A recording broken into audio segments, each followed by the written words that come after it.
How's it going, guys? I've been getting a lot of questions lately. People ask me like, "Oh, Glenn, how did you recover? Like, what do you do?" and stuff like that. So, I'm gonna make this quick video about my recovery story and just, get to all the most important parts that you guys need to know.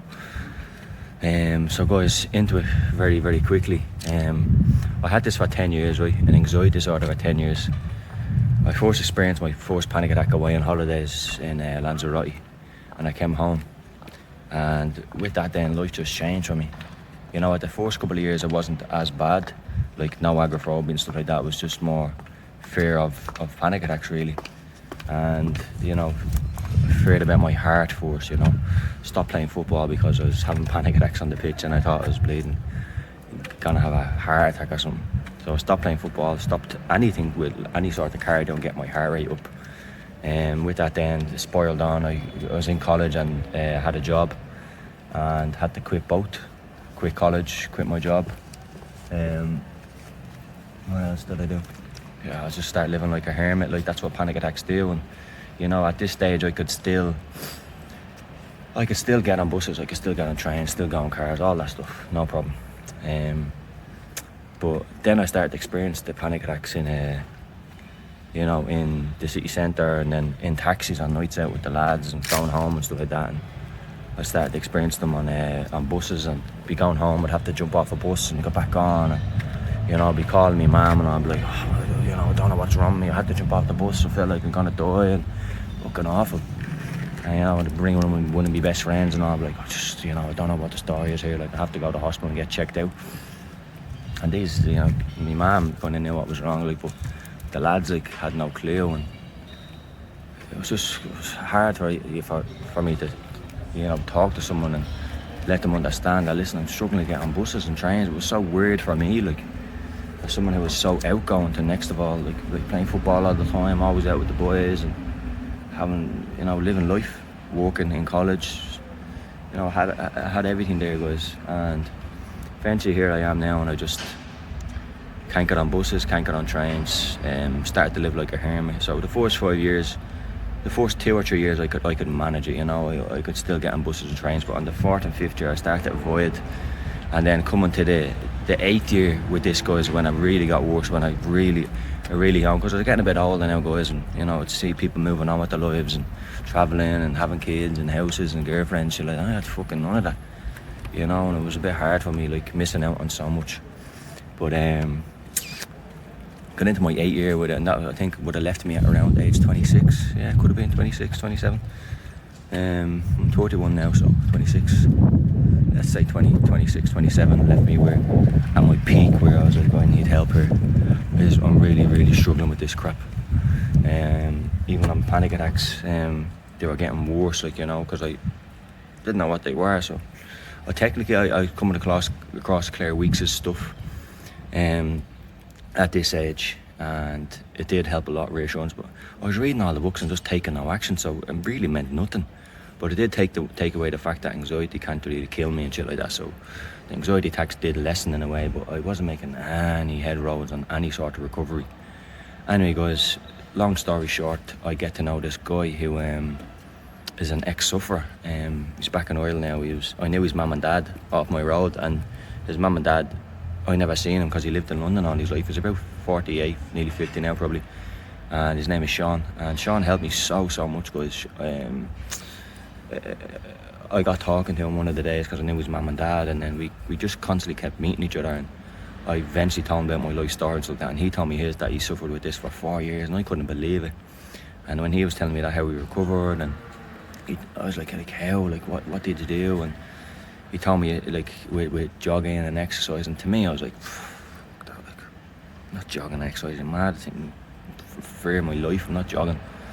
So with that then, I remember constantly knocking down for him, and like he only lives like across the road. I'll be knocking down to him at 3 o'clock in the morning, and all, like, Sean, I'm in bits, like I can't, my heart's gonna give out and all, and just bring me in, sit me down, give me a cup of 7-Up or something, relax me, and he talked to me about life and stuff like that, and he was fantastic, he really was. And he kept telling me, like, in the morning, let's wake up, we'll go on a jog, and I'd be like, I'm not jogging, I just can't do it. you know. And to me that was just ridiculous. Like, to me that was just, no, it has to be another way. Like, I'll do it with exposure therapy. I'll, you know, get on the buses and stuff like that, and exposure therapy will be the way forward for me. I'll get back on trains, buses gradually and consistently till my brain then rewires and says, oh, this isn't dangerous. You know how it works, guys. Typical exposure therapy, which is technically how I did recover, but I done it in a different way. So I'm at age 28 now in my recovery, and this is when I really started taking it. I got so bad because honestly I was ringing an ambulance to my house thinking I was having a heart attack at this stage. It was a couple of nights I rang an ambulance, like, you know, they just take you up there and, you know, they give you some things on your heart and all, whatever, and they realise there's nothing wrong with you, send you home. But that's when I knew, fuck, you know, this is really bad. So Sean was asking me to go, and I was so avoidant, guys. Like, I couldn't even get in cars and trains at this stage, like nothing. And this is I've been avoiding this stuff for like really bad avoidance for around 3 to 4 years, like agoraphobia, you know, for about 3 to 4 years. And eventually then Sean kept asking me, come on, let's go on a jog. I was absolutely terrified, so I started jogging myself at night time. Here I was doing 1 or 2k, and I would only jog like a certain place around my house, you know, just in case something happened, I could go home and like fucking just, yeah. You know how it works, guys. You have those safety behaviours, and you just want to, you know, you're afraid to go away from them. Typical, you know, agoraphobia, avoidance tendencies. But yeah, eventually, you know, after around a month of just dilly-dallying and thinking I'm doing these jogs, when in reality I'm still not making any headway. I'm still getting panic, I'm still getting anxiety, and the reason why that is, I'm still absolutely in fear of them. I'm only jogging 1 or 2k around my block, thinking I was jogging. And I remember Sean telling me, like, you have to jog further than that, like. And I said, Sean, I literally, like, I'm terrified to go further than that. So anyway, one of the days I coughed up the courage after like a year of this guy telling me to. It took about a year, honestly. Look at the resistance towards that. This guy was giving me the tools to recovery, and I was just so fearful of it for a whole year. Eventually one of the days then I said, right, listen, I actually don't care anymore. I'm so bad with this, I actually don't even care if this kills me on a jog. You know, I'd rather almost, that mentality kind of shifted me in a way, that like I got so depressed and horrible so down because of this, guys, that I just not give up. I knew deep down, like, I would eventually, I was never going to give up, or, you know, divorce, like suicide, so that I hadn't got those thoughts, guys. Whatever came underneath that, I was there. So it wasn't like suicide or anything, it was more like whatever came right underneath that, I was there. Dark times, guys. So anyway, where am I? Yeah, I'm at the point now where, like, I just don't care. I don't care anymore, you know. And I decided to go on a jog with Sean, and, you know, it was like 7 a.m. we woke up and went on a jog, and this is the furthest I've been away from my house in like 3 years, and it was like 6 or 7k. And I remember getting to the end of the jog, I was like, I can't believe I'm here. Imagine, like, think about that, guys. I was 7 kilometres away from home, and that was a success to me. You know, it's very, very sad in a way. And then again, when I got back off that jog, I felt so empowered.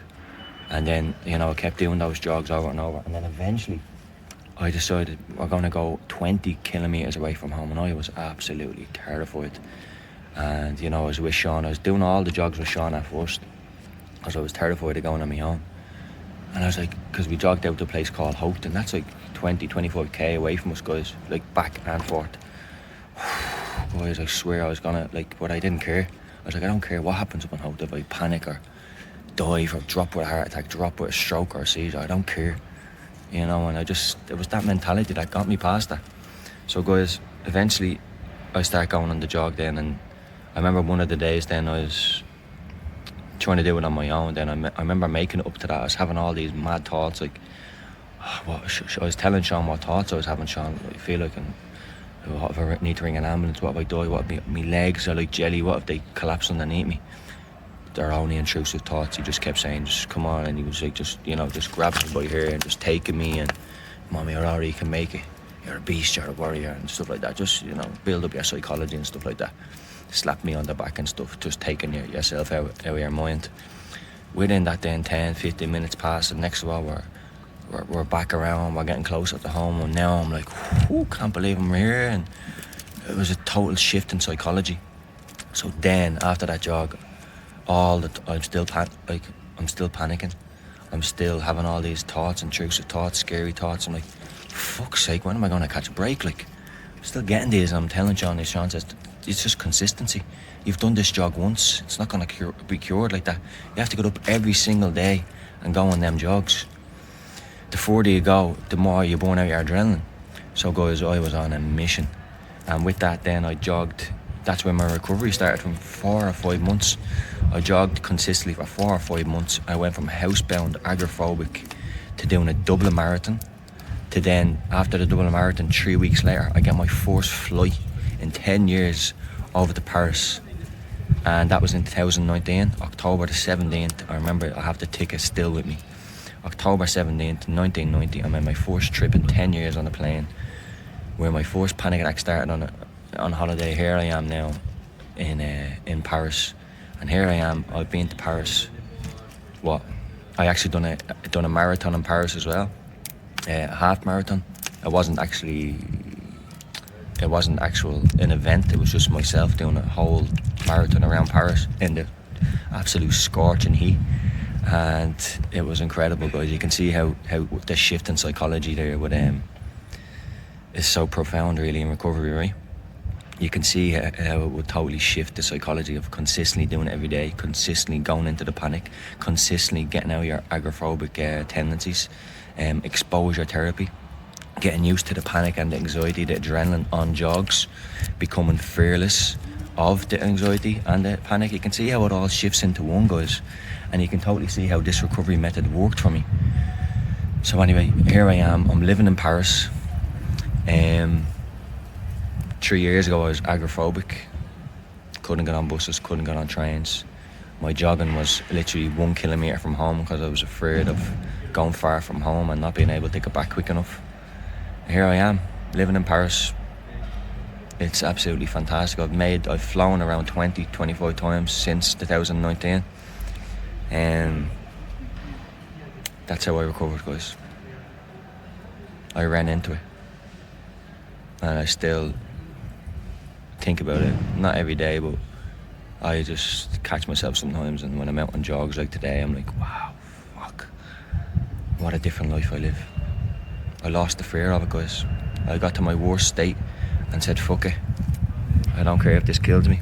That psychology then shifted into jogs. 1 jog didn't heal me, 2 jogs didn't heal me, even 10 jogs didn't heal me. It was consistent, almost every day. Some days were 5k, some days were 20k. You know, you'd be surprised how much your fitness goes up as well, guys. But yeah, that's how I recovered, guys. I can talk about this all day long. It's a 13-minute long video. I'm hoping I'm going to be able to post it up now, because, you know, these videos, when it goes over a certain amount of time, they cut you off. So I want to talk more, but I can't. So I hope, you know, guys, the moral of the story, 10 years of anxiety. The last 4 years were agoraphobia. Couldn't get on buses, couldn't get on trains. You know, lost my jobs, you know, lost relationships, friendships, everything. Started to slowly jog. Didn't work for me. Started to really jog, because I didn't give a fuck what happened to me. I don't care if I die, have a heart attack or stroke or drop. That psychology switched over to, you know, here I am jogging into these places that I haven't been in 4 or 5 years. And that was so beautiful to me, you know. I was jogging in and going to coffee stores then and sitting down, and because I jogged in there into the city centre, my adrenaline was burnt out. I could sit down, have a coffee, and not have all this anxiety rushing. And I'd done that consistently for 4 or 5 months, and I was totally recovered in 4 or 5 months. Done a marathon in Dublin, got on a plane, and here I am living in Paris. So guys, you can recover. Whether you recover through jogging just speeds up the process. But you can see how the behaviours, what I done, you know, the behaviours that I done is how you recover. And whether you're walking, I just thought jogging was beautiful because it sped up my recovery. Jogging speeds it up, guys, because, you know, with the adrenaline, you're constantly just, right, I'm getting up in the morning and I'm running into a panic attack. And that's basically what I done. And then they're turned in, this isn't panic, this is adrenaline, guys. I burnt out my adrenaline system. And anyway, guys, I got to cut off there. It's 15 minutes long.